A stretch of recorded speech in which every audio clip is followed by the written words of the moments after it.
Romance of Sui and Tang Dynasties Chapter 11. So Fan Jianwei, he's on what sounds like an almost impossible mission. He knows his friend, Qin Shubao, has fallen on hard times. He's been separated from him for months now. Right. He starts way over in Shandong, travels all the way to Luzhou, just determined to find him in this bitter cold.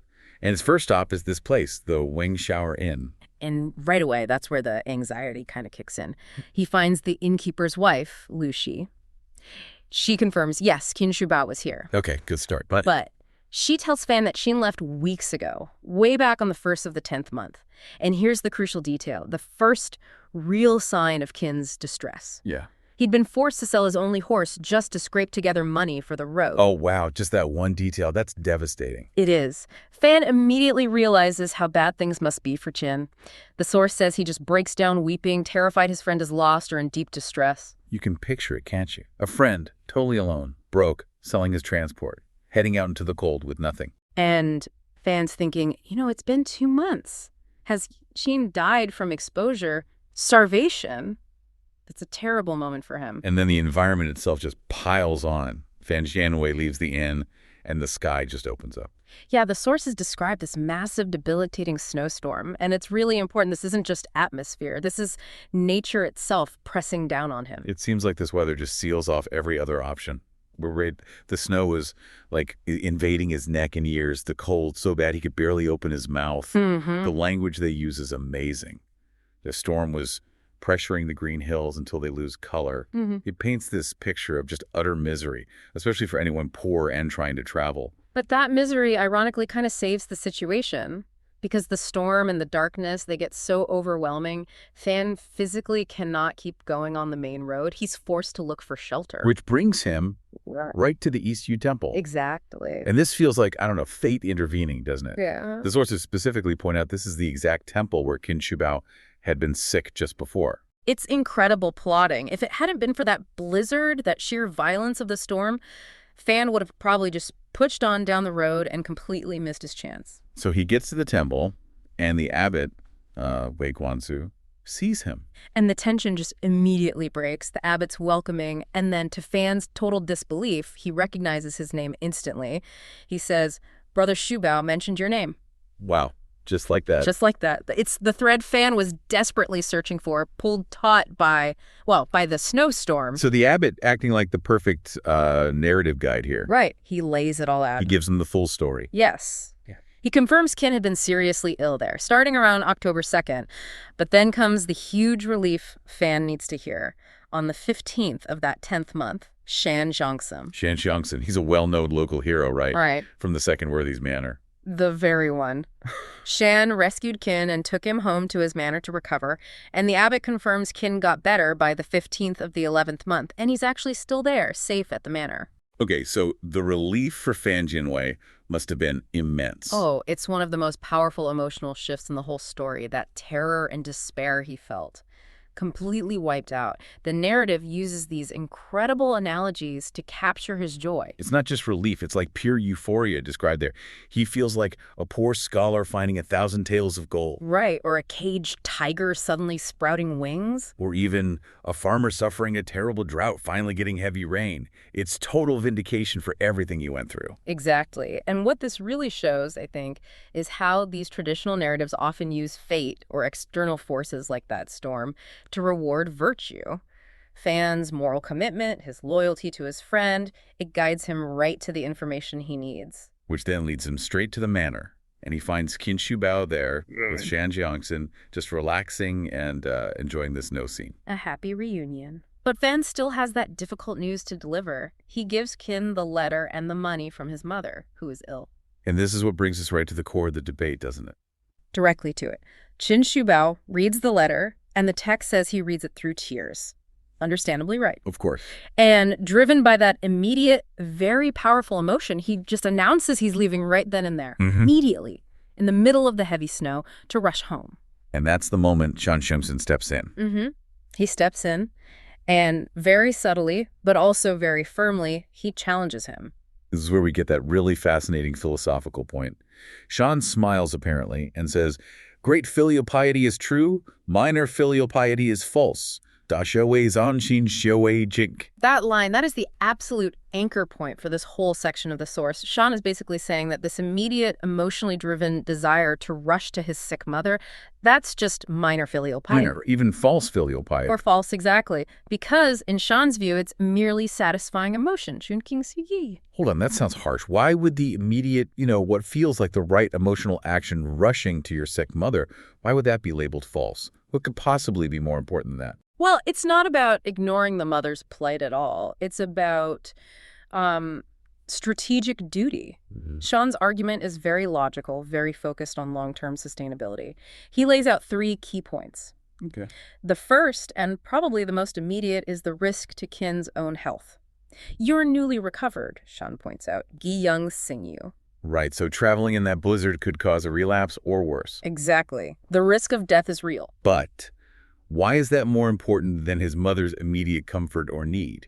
Because the consequence in this classical context is seen as utterly catastrophic. Sean warns that if Qin gets sick again, or if, anything happens to him, Wan Yu Sen Chong Ling Deng, it would mean cutting off the Qin lineage. Wei Qin Xiziao. Ah, okay. So it's not just about Qin's individual life. Not at all. It's about the potential obliteration of the entire ancestral line, and that is considered the highest, the most profound duty a son has. So rushing home and potentially dying on the road satisfies that immediate feeling, but it sacrifices the whole future of the family name. Precisely. That immediate action serves emotion, but fails the lineage, which is why Sean calls it minor or false. Okay, that clarifies the great filial piety idea. It's defined by preserving the lineage, almost like a cold calculation of long-term responsibility versus short-term feeling. It is calculated, yes, and that leads right into Sean's second point. Qin's duty to his deceased father and the family reputation. His father. He was a loyal general, wasn't he? Died when Northern Qi fell. Correct. So Sean argues Qin must preserve himself for future use, Bio Shan Dai Yang, so that eventually he can become a hero himself and glorify his father's former feats. Ke Guang Qin Liang. So staying safe, getting fully healthy, that's actually strategic preparation for fulfilling an even higher duty down the line, restoring the family's honor. Yes, it's a kind of deferred duty to his father, which ultimately serves his mother and the entire lineage more effectively than rushing off impulsively. Because if he dies now, he fulfills neither duty, not the immediate emotional one, nor the long-term generational one to his father's legacy. Sean sums it up by saying true filial piety requires prudence, zhengzaoe buzheng, the path of the gentleman, the sustainable route, not the emotional shortcut. Okay, that actually makes a lot of sense when you lay it out like that. Shan Chengzan's isn't being heartless at all. He's redefining filial piety as the most responsible, sustainable way to actually love and honor the family. The most loving action is the one that ensures the best long-term outcome for everyone, especially the lineage. And Qin, he's persuaded by this.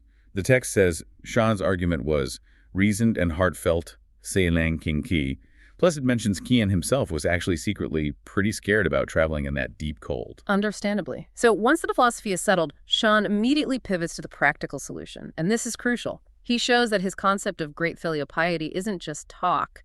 It requires action. Right. What's the plan? Qian agrees to write a return letter. He'll explain the delay, citing his recent illness, and Sean's strong advice that he wait until the warm spring, Lai Chung Ri Num Feng He. Sean reassures him, a wise mother will absolutely prioritize her son's health. And crucially, Sean makes sure Qin's mother has no reason to worry financially or suffer while waiting. He handles the material support side perfectly. Absolutely essential. He sends 4 rolls of fine Luzhu silk and 30 taels of silver specifically for expenses for good food. Gan Zifei, ensuring she's comfortable and well cared for while Qin stays safe. So the strategic plan includes looking after the parents' immediate welfare, too. It's comprehensive. It demonstrates that true duty covers all the bases. And furthermore, Sean makes sure Fan Janewei, the loyal friend who made this whole thing possible, is properly rewarded. He gives him 2 rolls of silk and 10 taels of silver for his incredible effort. That's fitting. And the logistics, they cover all the loose ends, too, right? Fan has more to do than just deliver the letter in silver. Yes, 2 key tasks. First, obviously get the letter in support to Qin's mother. Second, he needs to resolve all of Qin's outstanding public affairs. Fan must take the military clearance forms the Pihui back to Qizu and complete the official paperwork. Zhu Shou Wan Le Yamen de Gongxi. Basically clear Qin's name officially. That admin detail sounds minor, but it's actually pretty important, isn't it? Very. It means Qin is completely free from his old obligations. He's clear of the law, clear of any official duties that might call him away too soon. He can just rest and fully recover at the manor until spring. No worries. And then there's that final piece of advice Shan gives Qin. It really crystallizes this whole strategic view of duty. It does. He advises Qin not to take up any official service or work back in Kizu, even once he finally gets home. Why not? If he's home, isn't that okay? Shan's thinking long-term again, because even if he serves locally at first, he might eventually get assigned duty far away, and then his mother would be left alone again, just leaning on the door and waiting anxiously. Igmin Xuanwang. And that, Shan concludes, is just not the proper path for a son serving his parents. Ren Sixin Qidao, even being nearby, isn't enough if it's unstable. True service requires lasting stability and safety for the parent. The sources jump forward a bit here. Shubao turns up at the estate of his sworn brother, Shan Xiangsun. Shubao picks up pretty quickly that Xiangsun is distracted. Trouble. His first thought is actually quite relatable, isn't it? That maybe Xiangsun's just feeling that, tired of having guests vibe. Yep. Social burnout. Yeah, that's the initial guess. But it becomes clear very fast that it's much more serious than just needing some alone time. Xiangsun basically unloads two huge burdens he's carrying. First, there's this simmering anger about his brother, who was killed violently, shot dead, as the text says, a political wound that hasn't healed. Okay, so that's a heavy political backdrop already. Definitely. And second, he's deeply anxious about his wife's pregnancy. The 11-month pregnancy, you read that detail and it just jumps out. 11 months. The stress must have been immense for them. Absolutely unbearable. And sources show Shubao trying to help, be the supportive friend. He brings up that old idea, the folklore, that a long pregnancy means a great hero's on the way, a tiger cub. Trying to put a positive spin on it. A classic attempt at reassurance. But you can tell the tension is thick. Yeah. And it's this very personal domestic anxiety that kind of strangely opens the door to the wider political situation. Yeah, speaking of unexpected arrivals, this is where that foreign monk just appears, right? Demanding food. The description of him is fantastic. Really paints a picture. Strange eyes, a nose like a hawk's claw. Oh yeah, very striking. Clearly meant to signal he's an outsider, not from central China. His whole appearance is quite dramatic. And the detail I always find quite telling is his first demand. He refuses the usual vegetarian fare offered to monks. Flat out says, I don't eat vegetarian. Oh, so Xiangsun has to scramble and find him beef and steamed buns, Momo. Talk about breaking convention. Needs must, I suppose. But this monk isn't just a quirky side character. He's carrying news. Political intelligence, really. He's traveling, right. Mentions going to Taiwan and then the capital? Exactly. And he shares what he's hearing on the road. He says the current emperor is weary of governance, basically checked out. He's delegated power. Delegated power. To who? To the crown prince. And the monk doesn't mince words about him either. Describes him as frivolous and restless. So the empire is basically in the hands of a bored kid. That's alarming. It paints a picture of decay at the very top, doesn't it? And the monk adds another layer. He claims he's carrying important medicine specifically for this prince. Important medicine for a frivolous prince while the emperor's neglecting his duties. Okay, the symbolism isn't subtle. Not at all. And Shan Jiangsun, ever the practical one, hears medicine and immediately connects it back to his own pressing problem.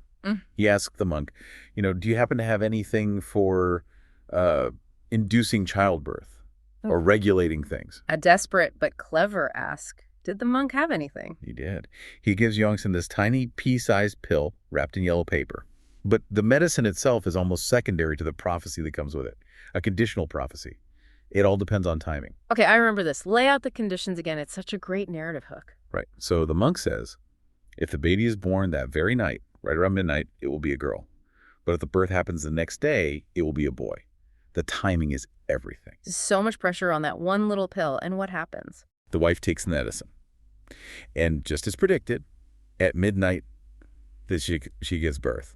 It's a girl whom they name Alien. And apparently the room fills with the scent of lotus flowers. A bit magical. Wow. Prophecy fulfilled, just like that. A personal miracle for Jiangsun? A huge relief for him, definitely.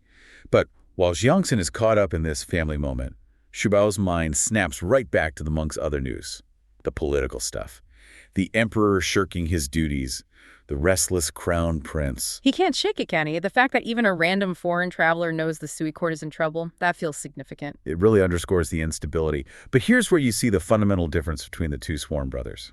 Xiongxin hears about potential chaos and sees opportunity. Ah, right. He has that ambitious streak. He basically says to Shubao, look, if things fall apart, this is our choice, brother. Our chance to finally make a name for ourselves, achieve something great. He's thinking about rising from the ashes. A stark contrast to Shubao, who seems more burdened by the present. Exactly. And that burden starts to weigh on Shubao. The sources jump forward a bit here to the new year. Shubao's been staying for months now. And he's getting restless. All the feasting, being away from home. Yeah, he's worn out by the constant hospitality, feels homesick, misses his mother, specifically mentioned. Yeah. And there's this sense of Shubao failing to achieve fame or make his mark. He feels stuck. Like he's just a long-term guest imposing on his friend's generosity. Precisely. He feels so awkward about Shikongzhen's overwhelming generosity that he actually tries to sneak away. Seriously, he tries to leave without saying goodbye. He does. He admits to the servants later that he just couldn't bring himself to ask Xiongxin for permission to leave because Xiongxin had been so incredibly generous. It's like the weight of gratitude was too much. But Xiongxin finds out, right? Oh, yeah. And this is where we see the sheer scale of Xiongxin's loyalty and planning. He hadn't just forgotten about Shubao wanting to leave. He'd been deliberately delaying Shubao's departure for months. Delaying. Why? To prepare an absolutely staggering farewell gift, he'd commissioned a custom-made gold saddle and harness for the horse, a famous horse, the Huangpiao Ma. And the craftsmanship took time. They literally only finished melting and shaping the gold on January 15th. That's why he kept putting Shubao off. Wow. So all that time Shubao was feeling awkward and like a burden, Xiongxin was busy crafting this incredible personalized gift. Exactly. The farewell banquet, when it finally happens, is just a showcase of generosity. Okay, so what are the gifts? There are the obvious ones first. Right, the visible stuff. 10 bolts of expensive colored silk, 4 complete sets of winter clothing, and 50 taels of silver for travel expenses, the panfei. 50 taels. Okay, that seems like a decent amount for the road. It is. But the real insight, the thing that speaks volumes about Xiongxin's care for his friend, is the secret gift. Ah, yes, the hidden part. It's brilliant, really. Xiongxin gives him a whole new set of bedding, a quilt and covers. But sewn inside the lining of the quilt, hidden away, are flat bars or sheets of white silver. Basically melted down silver bullion stitched right in. So, disguised treasure. Literally a hidden fortune in his bedroll. It wasn't just travel money. It was like seed capital, a safety net, hidden from view. For this friend who felt awkward about accepting help, it's incredibly thoughtful. An amazing gesture, but it comes with some advice, doesn't it? Some parting words. Stern advice, actually. Xiongxin tells him point blank, don't seek glory by serving powerful officials. Stay independent. And their friend Wei Xuanzheng backs this up.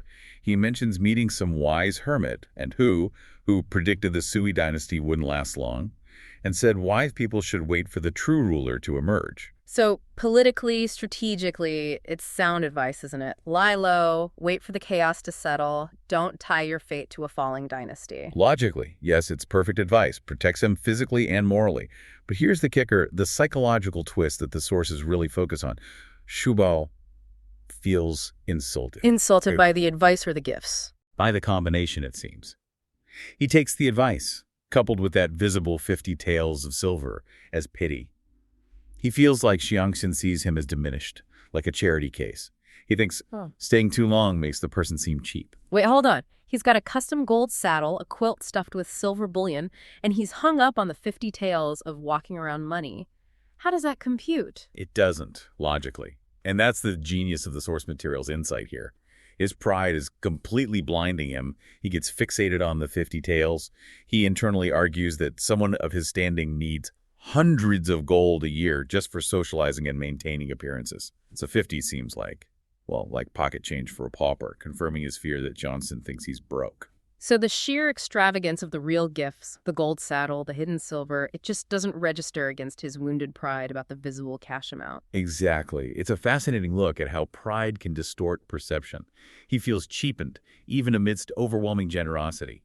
And this internal conflict, this mix of gratitude and resentment, is what leads to the next step, the actual disaster. It sets the stage perfectly. He finally leaves, riding his magnificent horse with its gold saddle. He travels about 30, maybe 10 miles or so, and then he notices a problem. The very luggage containing that hidden fortune in the bedding, wasn't packed properly by Yangshin's servants. It's starting to drag. Ugh, simple incompetence. Bad packing. Just sloppy work.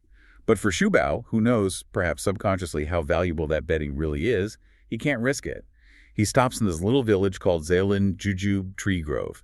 He decides he needs to repack everything himself properly the next morning to avoid losing anything. A seemingly small, practical decision. Fixing someone else's mistake. The most mundane decision. But the source explicitly calls this stop, this delay, Shubao's his bad luck, his ill-fated timing, and it states this decision leads directly to a great misfortune, a catastrophe, a hero's journey derailed by poorly tied baggage. Wow, it all connects back, doesn't it? Yeah. It really does. If you trace it, Qiong's extreme generosity feeds Shubao's insecurity. That wounded pride makes him focus on minor perceived slights and maybe distracts him. Then a simple logistical error, the bad packing, forces a delay. And that delay, stopping to fix the ropes in a time of looming political chaos, is precisely what puts him in the wrong place at the wrong time. The greatest act of friendship inadvertently becomes the catalyst for his downfall.